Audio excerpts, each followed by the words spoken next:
Hello everyone. आज जो topic मैं बता रहा हूँ कंप्यूटर साइंस 11th क्लास का जो आजकल यूनिट टेस्ट का पेपर चल रहे हैं उसके कुछ इम्पोर्टेंट क्वेश्चंस के बारे में मैं डिस्कशन करूँगा और आप देखेंगे यूनिट टेस्ट 2025 में कंप्यूटर साइंस के कैसे क्वेश्चंस पेपर आते हैं। तो चलें मैं आपको स्लाइड्स में आपको दिखाता हूँ क्या क्या आपके इम्पोर्टेंट क्वेश्चंस हैं और हम कैसे करेंगे उन सारी चीज़ों को मैं स्टेप बाय स्टेप आपको बताऊंगा। तो देखेंगे जो पहला क्वेश्चंस है what is memory, what is difference between primary memory and secondary memory. Second question है डिफाइन ईच टर्म। आपको सीपीयू के बारे में, ऑपरेटिंग सिस्टम के बारे में, सॉफ्टवेयर के बारे में, एप्लीकेशन सॉफ्टवेयर के बारे में, इनपुट एंड आउटपुट के बारे में, कंपाइलर्स के बारे में, इंटरप्रेटर्स के बारे में, प्रोग्राम्स के बारे में, convert into binary number of following. यह आपका क्वेश्चन 3 है। 8 को बाइनरी में कन्वर्ट करनी है, 15 को बाइनरी में कन्वर्ट करनी है, 10 को बाइनरी में कन्वर्ट करनी है और 25 को बाइनरी में कन्वर्ट करनी है। फोर्थ क्वेश्चन जो होगा what is a programming language, right A features of pythons programming language. ये आपके इम्पोर्टेंट क्वेश्चंस हैं, ये संभावित क्वेश्चन हैं जो यूनिट टेस्ट के जो पेपर कंप्यूटर साइंस के जो 11th क्लास के आने वाले हैं ये क्वेश्चंस हो सकते हैं। तो मैं आपको 1 by 1 क्वेश्चंस के बारे में बताता हूँ। What is memory. मेमोरी क्या होता है? मेमोरी आपका एक प्रकार का स्टोर डिवाइस होता है जहाँ पर हम डेटा को स्टोर्स करते हैं, इंफॉर्मेशंस को टेम्प्रोरी और परमानेंट दो तरह से करते हैं। ये आपके क्वेश्चंस में है कि प्राइमरी मेमोरी और सेकेंडरी मेमोरी में क्या अंतर है। देखिए प्राइमरी मेमोरी जो होती है वो मेन मेमोरी होते हैं और सेकेंडरी मेमोरी जो होते हैं ऑक्सिलरी मेमोरी होते हैं, एक्सटर्नल मेमोरी होते हैं। प्राइमरी मेमोरी में आपके रैम है, रोम है। सेकेंडरी मेमोरी या सेकेंडरी स्टोरेज डिवाइस जो होते हैं उसमें लार्ज अमाउंट में हम डेटा स्टोर करते हैं, जैसे कि आपका सीडी हो गया, एसएसडी हो गया, एसडी कार्ड हो गया, पेन ड्राइव हो गए, मेमोरी कार्ड हो गए।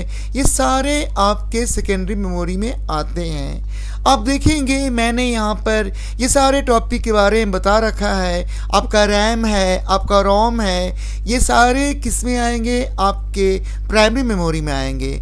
सेकेंडरी मेमोरी में आपके वो आते हैं जहाँ पर आपका लार्ज अमाउंट में डेटा स्टोर होते हैं, बल्क अमाउंट में डेटा आपके स्टोर होते हैं। आप प्राइमरी मेमोरी में रैम रोम कह देंगे और सेकेंडरी में मैग्नेटिक है, ऑप्टिकल डिस्क है, floppy disk, flash, CD, DVD, ये सारे आपके आते हैं। देखिए मैंने मेमोरी को मतलब क्लासिफाइड किया है। प्राइमरी मेमोरी में आपका रैम है, रोम है, पी रोम है, ई रोम है और ईपी रोम है। सेकेंडरी मेमोरी में डीवीडी है, हार्ड डिस्क है, पेन ड्राइव है, सीडी रोम है, फ्लॉपी है।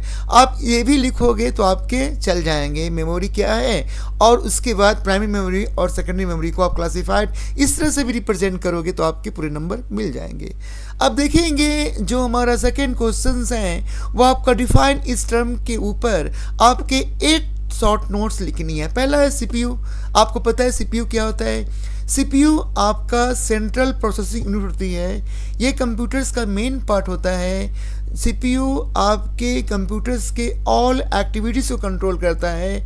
आपने देखा होगा कंप्यूटर्स के जितने भी वायर्स, चाहे कीबोर्ड का हो, चाहे माउस का हो, चाहे प्रिंटर का हो, चाहे स्पीकर का हो, चाहे आपका वेब कैम का हो, ये सब का वायर किस में लगते हैं? सीपीयू में लगते हैं। सीपीयू देखिए सेंट्रल प्रोसेसिंग यूनिट मैंने बताया भी था और ये आपका हार्डवेयर है और ये आपका कंप्यूटर्स का हार्ट भी है और ब्रेन भी है।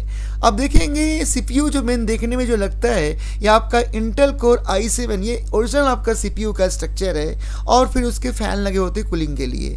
फिर आपका जो क्वेश्चंस हैं operating system, second term define करने वाले। देखिए ऑपरेटिंग सिस्टम होते क्या हैं? कंप्यूटर्स को ऑपरेट करने के लिए, चलाने के लिए, मैनेज करने के लिए, ऑपरेट करने के लिए जो भी आपके सॉफ्टवेयर होते हैं वो आपके कहलाते हैं ऑपरेटिंग सिस्टम। मैंने इसको स्लाइड में लिखा है, it control all activities of the computer system, it manage all resources of the computer. जब कंप्यूटर रिसोर्सेज की बात करते हैं उसमें हार्डवेयर भी आते हैं, सॉफ्टवेयर भी आते हैं, डेटा भी आते हैं, इंफॉर्मेशंस भी आते हैं। आपके कंप्यूटर्स के अंदर अगर वीडियो है, इमेज है, डॉक्यूमेंट्स हैं, गेम है, कुछ भी स्टोर हैं, वो सब का सब आपका ऑपरेटिंग सिस्टम कंट्रोल करता है। देखिए मैंने यहाँ स्लाइड में फंक्शंस ऑफ ऑपरेटिंग सिस्टम मैंने दे रखा है, फाइल मैनेजमेंट का, मेमोरी मैनेजमेंट का, डिवाइस मैनेजमेंट का, जॉब मैनेजमेंट का और प्रोसेस मैनेजमेंट का। ये सारा का सारा काम आपका ऑपरेटिंग सिस्टम करता है। एग्जाम्पल के लिए आपका MS DOS जिसका नाम है micro disk operating system, Windows 7, Windows 8, Unix, Linux से। भारत का भी ऑपरेटिंग सिस्टम होता है जिसका नाम है BOSS। मैं चाहता हूं कि हमारे देश का जो ऑपरेटिंग सिस्टम है उसके बारे में भी बताया जाए, तो मैं अभी आपको लिख के दिखा रहा हूं। ये जो मैंने लिखा है BOSS ये आपका Bharat operating system software solution. ये BOSS जो है ऑपरेटिंग सिस्टम ये भारत का है, इंडिया का है। इत्तेफाक की बात यह है कि हमारे भारत ऑपरेटिंग सिस्टम सॉल्यूशंस के बारे में, बॉस के बारे में कोई नहीं जानते हैं, कोई इसके बारे में नहीं बताते हैं, लेकिन मैं आपको बता रहा हूँ कि भारत का जो पहला ऑपरेटिंग सिस्टम है उसका नाम है BOSS बॉस। विंडोज 7 भी आपका ऑपरेटिंग सिस्टम है, विंडोज 8 भी है, विंडोज 10 भी है, विंडोज 11 भी है, विंडोज 13 भी है, यूनिक्स भी है, लिनक्स में है। This all are a operating system. अब मैं बात करूंगा जो आपके मैंने इंपॉर्टेंट क्वेश्चंस में जो मैंने स्थान दिया है, जो मैंने नाम दिया है, वो आपका थर्ड क्वेश्चन है सॉफ्टवेयर।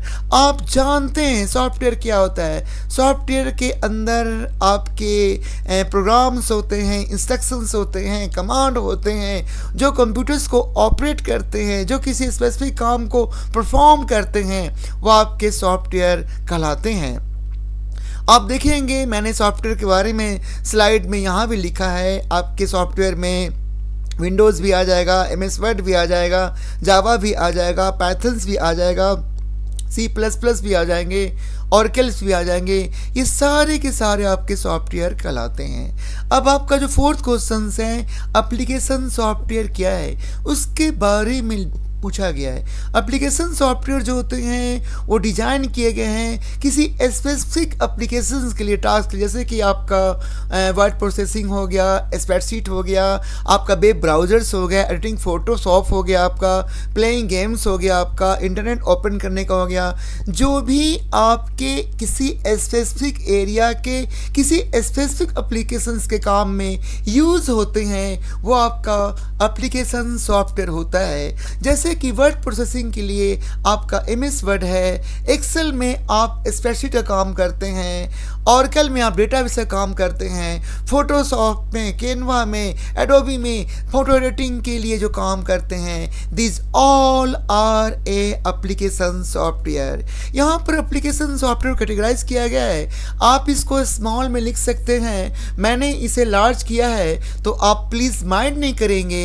एप्लीकेशन सॉफ्टवेयर के बारे में आप 2 लाइन में लिखेंगे, 3 लाइन में लिखेंगे, आपके नंबर मिल जाएंगे, लेकिन मैंने थोड़ा सा विस्तार किया है जिससे आपके नॉलेज में इन्हेंस हो, बढ़े और अच्छा हो। देखिए वर्ड प्रोसेसिंग में आपके MS वर्ड है, वर्ड पैड है, नोट पैड है, एप्लीकेशन सॉफ्टवेयर है।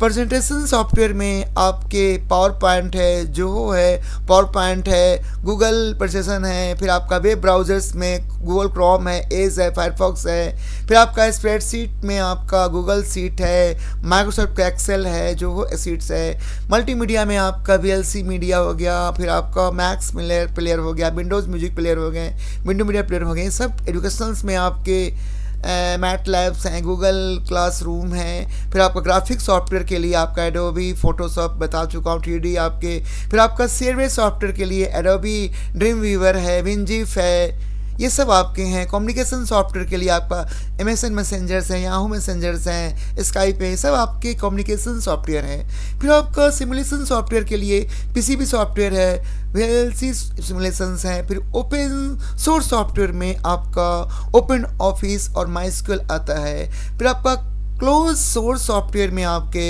Adobe flex, Adobe reader.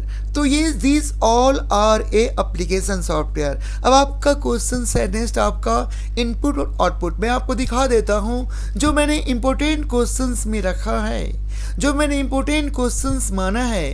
Computer science के यूनिट टेस्ट में 5वां क्वेश्चन जो है वह आपका क्वेश्चन सेकंड का इनपुट एंड आउटपुट। आप जानते हैं कंप्यूटर्स के जो यूनिट्स होते हैं, इनपुट डिवाइस होते हैं, आउटपुट डिवाइस होते हैं, यही आपके इनपुट और आउटपुट के अंदर आते हैं, जिसकी मदद से आपका डेटा इनपुट होता है, आपके स्टोर होते हैं, जिसमें आप डेटा लिखते हो, जिसमें आप सेलेक्ट करते हो, जिसमें आप स्कैनिंग करते हो। ये माइक्रोफोन भी आपका, वेब कैम भी, this all are a input device. Output device में जो इंफॉर्मेशंस को, जो डेटा को डिस्प्ले करते हैं, आपके मॉनिटर्स हैं, प्रिंटर्स हैं, हेडफोन्स हैं, कंप्यूटर स्पीकर्स हैं, प्रोजेक्टर्स हैं, GPS है, साउंड कार्ड है, video card, this all are a output units या आउटपुट डिवाइस या आउटपुट।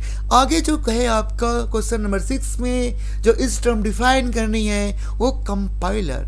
ये जो लैंग्वेज प्रोसेसर में जो कंपाइलर होते हैं, आप जब कोडिंग करते हैं, प्रोग्रामिंग करते हैं, वो लैंग्वेज को कन्वर्ट करता है मशीन लैंग्वेज में एक बार में, वन एट ए टाइम में, हायर लैंग्वेज को। C++ हो, ये कंपाइलर बेस है आपके प्रोग्रामिंग लैंग्वेज। इंटरप्रेटर क्या होता है? पाइथन आपका इंटरप्रेटर बेस प्रोग्रामिंग लैंग्वेज है। जो भी आप कंप्यूटर्स में प्रोग्राम्स लिखते हैं, जो लाइन बाय लाइन कन्वर्ट करता है मशीन लैंग्वेज में, हाई लेवल प्रोग्रामिंग लैंग्वेज का मतलब होता है इंग्लिश में आप जो कोड लिखते हैं, इंस्ट्रक्शन लिखते हैं, आप सिंबल्स लिखते हैं, वो सारे के सारे कहलाते हैं आपके high level language. You know that computer understand only for machine language. तो इंटरप्रेटर की मदद से हम उसे मशीन लैंग्वेज में बाइनरी नंबर में कन्वर्ट करते हैं।